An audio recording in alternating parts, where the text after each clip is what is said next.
Bismillahirrahmanirrahim. Kita tengok soalan SPM 2025 kertas 1 soalan 27.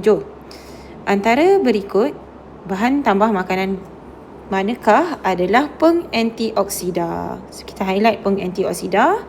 Jawapan dia ada pada muka surat 177 hingga 178 buku teks tingkatan 5. Okey, pengantioksida ada kat sini. Okey, jawapan dia adalah asid askorbik. So ini jawapan dia. Okay. Asid benzoik guna untuk apa? Asid benzoik adalah pengawet dalam sos cili. Even dari form 4 dah belajar dah benda ni. Okay, asid benzoik dalam sos cili. So kita tulislah ni. Ni adalah pengawet.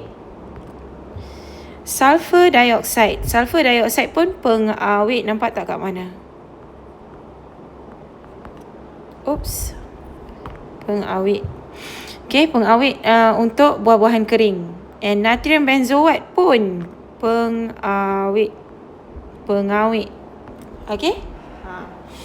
So itu sahaja. Sekian. Terima kasih. Bye.